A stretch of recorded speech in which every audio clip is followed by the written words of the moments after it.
Wah, pripun kabar ini gimana? Alhamdulillah baik Pak Sugi. Kemarin bangun ini nih. Saya kemarin terakhir kan yang di sana kan nggak tingkat ini. Iya. Di sini. Oh. Iya, iya Pak. Oh. Iya. Ada yang mau digarap lagi nggak, Mas? Ada 4 hektar ini Pak. 2 hektar kita lagi pengolahan lahan. Waduh, ngembangin terus jenengan. Iya, alhamdulillah Pak. Terus itu Mas, jenengan kan lama ya pakai mulsa KTG Iya. segala macam. Iya. Sejauh ini pernah nggak ada keluhan dari petani ini sampean?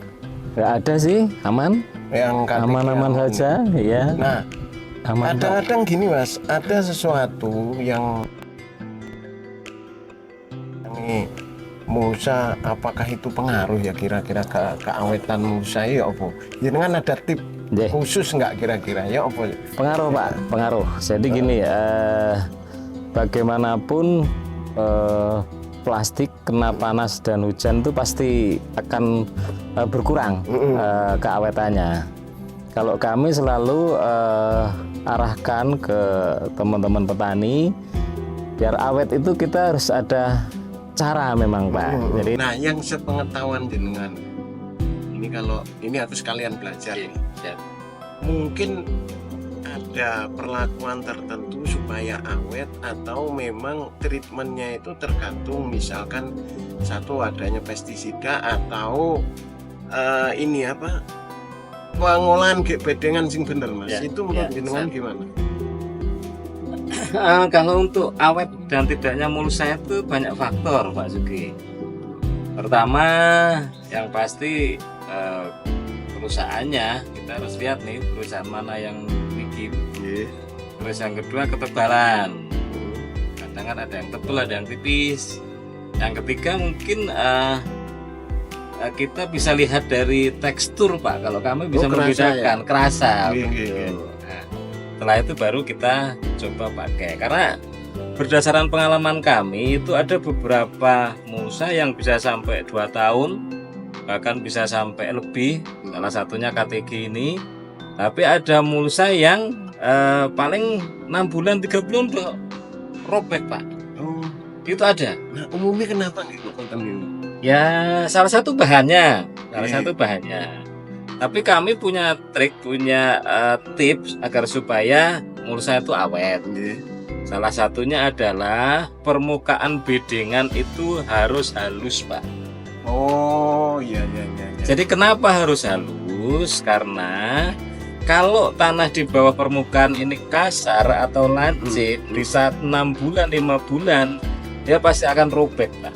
Karena keawetannya menurun, daya tahannya menurun, kena panas kena hujan, akhirnya dia mulainya itu dari yang lancip tadi Pak, akhirnya melebar. Jadi itu tipsnya. Jadi apapun kondisinya, tanah permukaan bedengan sebelum ditutup mulsa harus halus. Itu kalau mau satu. awet. Ya. Kedua, tadi kan jenengan bilang bahwasanya itu tergantung dari bahan juga. Betul. Berarti selain kalau yang tadi hanya bisa dikatakan hanya memperpanjang umur sedikit. Iya. Kalau yang pengolahan gurutan di samping memperpanjang umur, tapi kualitas bahan juga menentukan.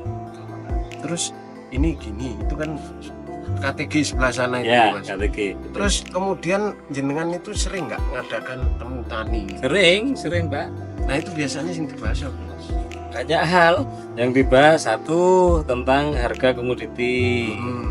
Pasca panen terutama. Pasca panen. Iya. Karena kadang kan kita petani juga harus tahu harga pasar. Iya. Terus yang kedua, teknik budidaya. Yang teknik budidaya itu meliputi dari pupuk, dari benih yang dipakai, termasuk mulsa Pak yang dipakai. Terus peta penanaman, kadang teman-teman nih daerah sana lagi nanam enggak, daerah sini nanam apa, biar kita dapat Iya, harga iya, bagus iya, nanti betul, Pak. betul. Iya. Terus yang ketiga ya apa? Ke depan. Jadi rencana ke depan tuh kira-kira peta ke depan yang akan mahal apa itu. Berarti Gitu Pak. bisa diartikan ketika musim tanam itu nggak serentak ya Mas? Kalau sini nggak serentak Pak. Kenapa nggak serentak? Karena di bawah Gunung Slamet bagian sini tuh air selalu ada, sehingga tidak ada musim barang itu nggak ada Pak. Jadi musimnya bergantian, komoditinya juga banyak Pak. Tidak hanya cabai, tidak hanya komoditi tertentu, tapi ada cabai, ada timun, ada tomat, ada pakcoy, ada kol bunga, ada macam-macam. Oke. Terus balik lagi ke tadi ya Mas, kalau di prosentase biasanya ketika kumpul petani itu permasalahan yang sering diulas satu mengenai harga mungkin pasca panen, kemudian pestisida, kemudian adanya virus, ya kan HPT kan biasanya kan organisme pengganggu tanaman yang dibahas, termasuk juga mungkin ya beberapa obat-obatan yang baru. Lah mulsa itu posisinya biasanya gimana Mas kalau ketika kumpul petani? Tetap Pak, tetap salah satu diskusi kita termasuk mulsa, karena teknik budidaya itu kan dari meliputi pengolahan lahan, terus mulsa, pestisida dan yang lainnya Pak. Jadi petani itu intinya mencari teknik budidaya seefisien mungkin. Dengan tentunya salah satunya ya sarana produksi, termasuk bahan yang kita gunakan. Misalnya mulsa bisa sampai 2 tahun. Ya kita harus mencari itu Pak gitu. Dan lahan di sini, lahan kami itu memang seringnya untuk riset.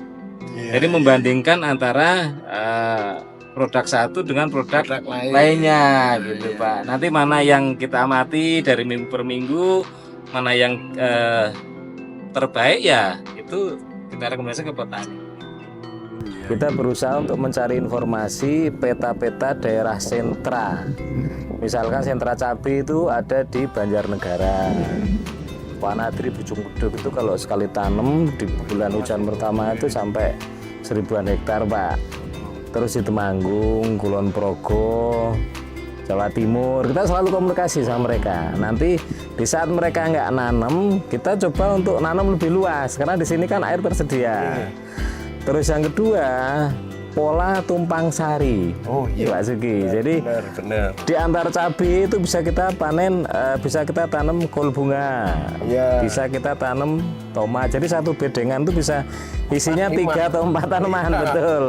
Jadi kalau sampai samping-samping itu nggih. Iya, sampai samping-samping itu udah banyak dilakukan teman-teman petani di daerah lain. Jadi ya, terutama di ini Mas, aku kemarin jujur aja di area Sumatera, di luar Jawa, kebanyakan sekarang sudah mulai samping itu ditumpang sari. Betul. Jadi dalam satu bedeng itu bisa 3 sampai 4 varietas.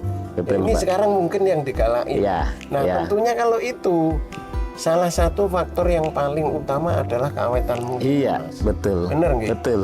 Nah, betul Pak, karena banyak lubang gitu. Banyak lubang sehingga kita tetap mencari mulsa yang paling awet Pak nantinya. Benar.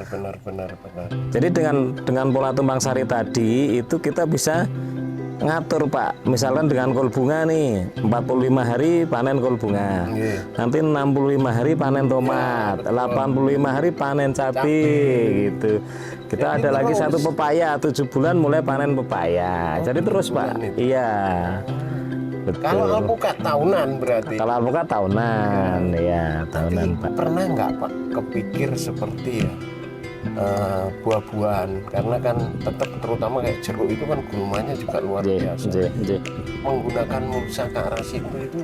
Alpukat rata-rata udah pakai mulsa Pak. Sekarang dulu gara-gara kita pakai awal, teman-teman banyak yang ikut. Hampir rata-rata Pak sekarang pakai alpukat.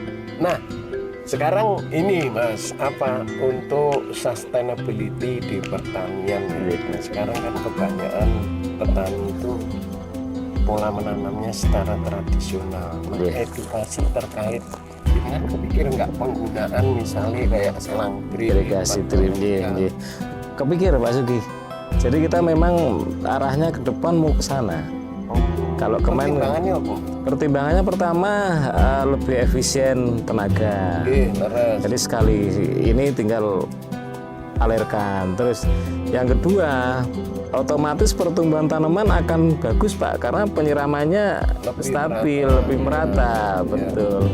Terus yang ketiga, ya teknologi maju harus kita ikuti Pak, gitu. Mau tidak mau lah ya. Iya, betul.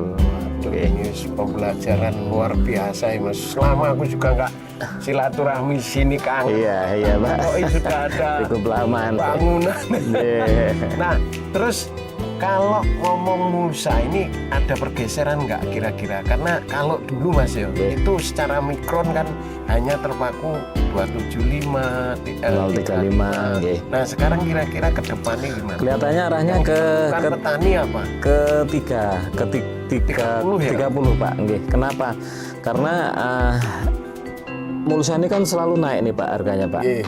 Dulu dari harga 400 sekarang udah sampai di atas 600 ya, sehingga petani kepengennya efisien, lebih efisien. Jadi sama-sama satu roll tapi pengen yang lebih panjang. Tapi tidak mengurangi dari keawetan gitu Ya, Pak Siki. Yang fungsi utamanya kan mesti itu Mas. Iya, Ini kan dibutuhkan. betul.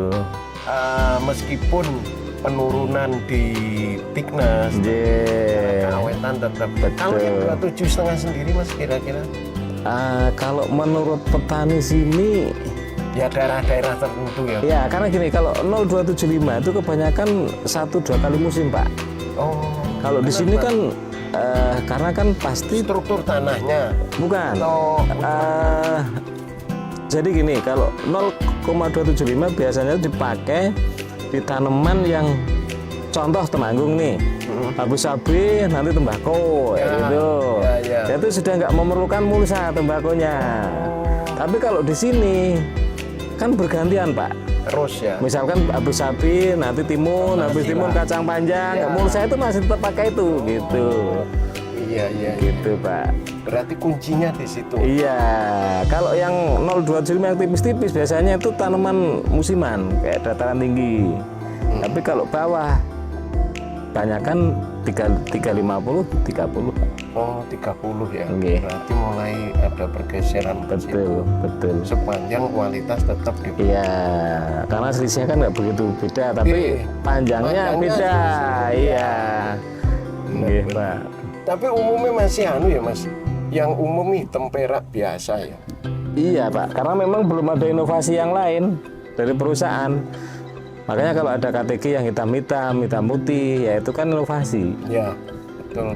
Nggih, pasti semua ada kelemahan-kelebihan. Di saat panas, yang putih itu sebenarnya nggak begitu ekstrim Pak panasnya. Kalau perak kan ekstrim Pak. Iya, kadang-kadang kena daunnya mati ya Mas. Ya. Tapi ketika pernah yang mati. putih enggak loh. Ya. Betul. Yang putih enggak itu yang Betul. saya amati kemarin ada beberapa area seperti itu. Oke. Waduh, wis matur nuwun banget iki Mas.